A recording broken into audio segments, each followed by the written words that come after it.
My name is Noelle, a 40-year-old housewife, and today I want to open up about my family. It's a simple setup. Me, my husband, who's the same age as me, and our recently turned 16-year-old daughter. Back in college, I met my husband. We fell in love, got hitched. Nothing extraordinary. While I tend to have a more rough-around-the-edges personality, he's the meticulous type. Obsessive about the arrangement of things, he wouldn't rest until they were just so. Initially, I thought marriage would smooth out our differences, but reality didn't play out as sweetly as I'd hoped. His meticulousness only intensified post-wedding. I found myself bending over backwards to accommodate his rules, even the ones that grated on me. Arguments became a daily affair. Days blurred into one another, devoid of any respite. Amidst this chaos, our daughter entered the scene 2 years into our marriage. I hoped her arrival would bring tranquility, but alas, my husband's demeanor shifted drastically. Rather than adapting to our daughter's needs, he resented the disruption to his routine. Nights echoed with his sharp words directed at her tiny cries.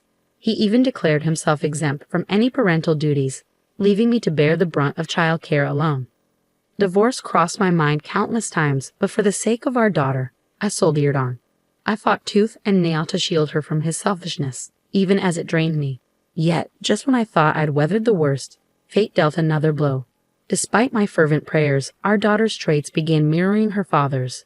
By age 10, she critiqued my cooking and threw tantrums over trivialities. As her teenage rebellion set in, she adopted his harsh tone, turning against me in arguments. My husband, predictably, sided with her, leaving me isolated in my own home. The constant barrage of criticism wore me down until I felt like a shell of my former self. And then, one fateful morning, feeling lethargic and battling a slight fever, I struggled to maintain balance, my head spinning with dizziness. Each step felt like a Herculean effort, and I found myself confined to a chair, unable to even stand. Despite my obvious distress, neither my husband nor my daughter offered a word of comfort. Instead, their demands pierced through the haze of my illness. My husband's sharp voice cut through the air, demanding the whereabouts of his tie and socks, while my daughter echoed his self-centered concern. In my weakened state, their trivial obsessions felt like a slap in the face. Couldn't they spare a moment to tend to me, if only for today? But it seemed they were blind to anything but their own needs. Summoning what little strength remained, I bid them farewell as they left the house, only to collapse in the hallway moments later. The next thing I knew, I found myself on the living room couch, the familiar ceiling above me. Though still fatigued, a sense of relief washed over me. The uninterrupted sleep had worked wonders, rejuvenating my weary body. Despite the lingering fog of sickness, there was a strange comfort in this half-awake state. But as evening descended, reality came crashing back. Panic surged through me as I realized the time, past 5 in the evening, and the mountain of unfinished chores awaiting me. With no time to spare, I hurried to the kitchen, cobbling together a meal from whatever leftovers I could find. Just as I began to wrestle with pots and pans, my daughter arrived home. Her timing couldn't have been worse. Unapologetically, she commented on the delay in dinner, brushing off my hurried apology before retreating to her room. Soon after, my husband returned from work, adding to the chaos of the evening. "What, you're still cooking dinner?" My husband's words dripped with discomfort, his meticulous routine disrupted by the sight of me still in the kitchen. His routine after work was sacred, so any deviation must have set off alarm bells. With barely a word, he retreated to his room, the rustle of his changing clothes signaling the passage of time. I glanced at the clock, just 15 minutes left. Desperation fueled my movements as I chopped and stirred, every second ticking away ominously. Despite the rushed preparation, I managed to plate the meal just as my husband emerged. Relief washed over me momentarily, but it was short-lived. "What the hell is this? Who could eat this?" His outcry pierced the air, his dissatisfaction palpable. Confusion and frustration bubbled within me. "What's wrong?" I dared to ask, only to be met with an inexplicable surge of anger from him. "You overcooked it.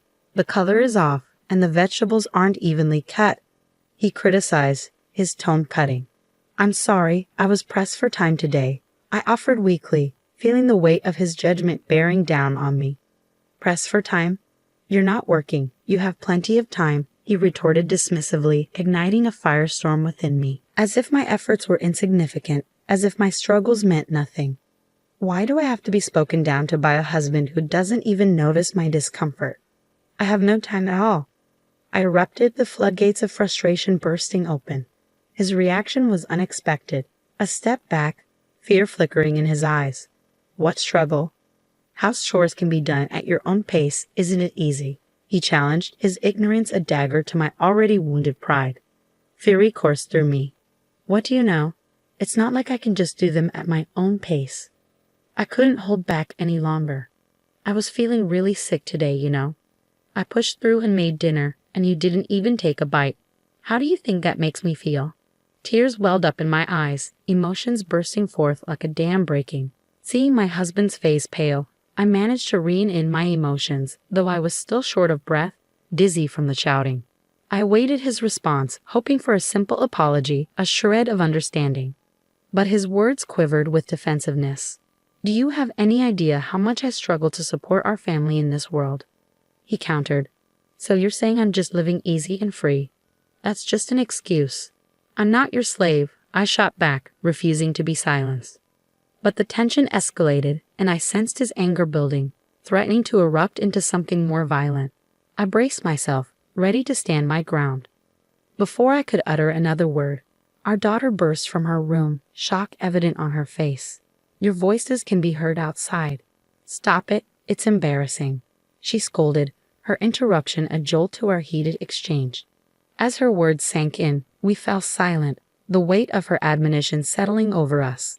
I began to explain the situation, but as she listened to both sides, her judgment was clear. Honestly, Mom, you're the one who's wrong, she said bluntly, her words cutting through the tension like a knife. Shocked to the core, I could only stare in disbelief at her unexpected verdict. Why? Because housework is your job, isn't it? Dad can't afford to take time off work, even when he's not feeling well. My daughter chimed in, her words laced with a hint of accusation. Her agreement with my husband's sentiments only fueled the fire of resentment simmering within me. As my husband spoke, his face etched with disapproval, I felt a surge of indignation. Mom is always late with her chores. Even today, you haven't done the laundry yet, he added, his criticism cutting deep. Their words shattered the fragile facade of composure I had been clinging to. So you're both saying I'm not trying hard enough? I questioned, my voice trembling with hurt. Maybe you're not trying hard enough. I could probably do it better and faster, my daughter interjected, her words like a dagger to my already wounded pride. Yeah, you're too laid back. I bet we could manage without you, Mom, she continued, her callousness slicing through me like a knife. Was I truly dispensable, I wondered? Had I become so insignificant in my own home, so easily replaced? The realization hit me like a ton of bricks, driving me to flee the suffocating atmosphere of our house. Before I knew it, I found myself in a darkened park, my feet aching from the hasty escape. As I sat on a bench, the chill of the night air seeping into my bones, I realized I hadn't even bothered to put on shoes in my haste. My tears had long since dried up, leaving behind a hollow emptiness. How long had I been sitting here, lost in my own thoughts? Even in the silence of the park, their harsh words echoed relentlessly in my mind, a constant reminder of my perceived inadequacy. Resentment simmered within me, a smoldering flame fueled by their callousness. I vowed never to forgive them, my family who had trampled upon my feelings so carelessly. With a newfound resolve burning quietly within me, I returned home. The next morning, I set about my tasks with a steely determination, my every movement a testament to the strength of my fighting spirit. I meticulously prepared a menu fit for a feast, as extravagant as a dinner at a famous restaurant. As the final touches were made, my husband and daughter entered the living room almost in unison, their faces void of any acknowledgement towards me as they took their seats. Come on, let's have breakfast, I announced, hoping to break through the icy tension that hung in the air. My daughter, rather than my stoic husband, spoke up. Mom, what's going on? Today's breakfast is really fancy, she remarked, her confusion evident. It's your 16th birthday today. Did you forget? I asked gently, hoping to stir some recognition. Yeah, I did forget. You should at least remember your own birthday, right, Dad? She turned to him, seeking validation. After a brief exchange of curt words, they both awkwardly began their meal.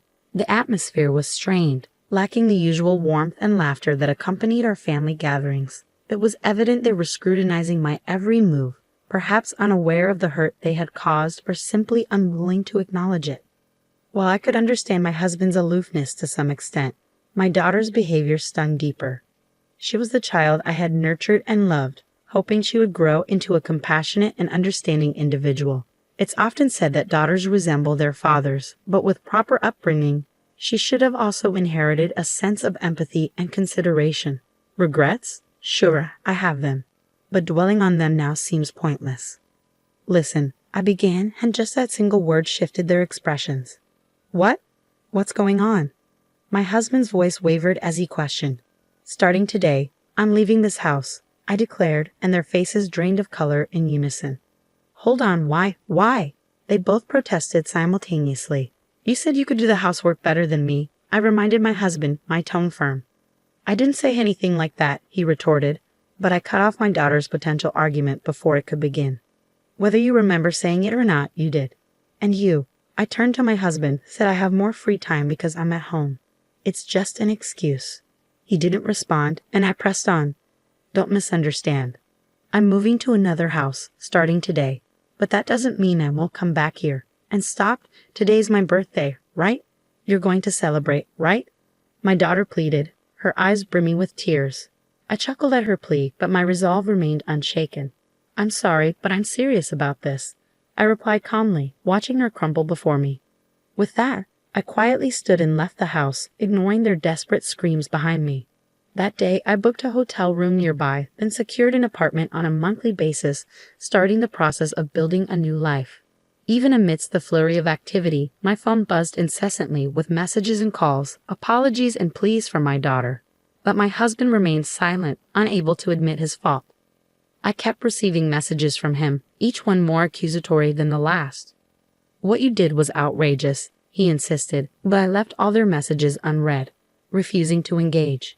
It's amazing how convenient it is these days to convey my intentions without saying a word. 2 nights after leaving the house, I returned home briefly. As I opened the front door, my daughter sprinted towards me with surprising speed. Mom, you came back, she exclaimed, wrapping her arms around me in a tight hug. I just came back to pick up something I forgot, I replied, gently disentangling myself from her embrace and making my way to the living room. Nothing had changed in the living room, as expected. However, the kitchen was a mess, littered with convenience store lunchboxes, instant ramen cups, and discarded bottles. The state of the bathroom was even worse, with unwashed laundry piled high. Both my husband and daughter often complained about my cooking and laundry skills, yet they seemed incapable of managing these tasks themselves. But this disaster was no surprise to me. It was exactly what I expected when I left. My husband was in the living room, but his pride prevented him from meeting my gaze. With a heavy heart, I pulled away from my sobbing daughter and left the house in silence that day. 1 week later, when I returned home to check on them, the house was already overrun with garbage. These two, who never bothered to clean up or even take out the trash, had allowed the mess to escalate far beyond my expectations. My daughter's face emerged from the chaos, horribly dirty, and her hair disheveled. Despite her age, it was clear she was struggling to manage even the basic aspects of daily life. And finally, at this breaking point, my husband admitted his fault. I was wrong. I'm really sorry, he confessed, kneeling amidst the rubbish, his forehead pressed against the debris. But I couldn't simply forgive him with a mere apology. Don't think you'll be forgiven just by prostrating yourself, I told him gently, feeling the weight of the moment settle over us. His despair was palpable, his eyes wide with realization. Beside me, my daughter broke down in tears. If you truly regret your actions, start by cleaning up this house. If you can't even do that, I'll divorce you, I declared firmly, my resolve unwavering. Understanding the seriousness of the situation, my husband jumped into action, clumsily attempting to tackle the mess. In the end, I took charge of the cleanup, issuing instructions to both of them as we worked tirelessly to restore order. It wasn't until 3 days later that the house was finally pristine once more. Now, shall we continue the birthday party?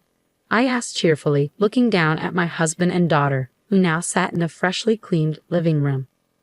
From that point on, my husband took over all the housework duties.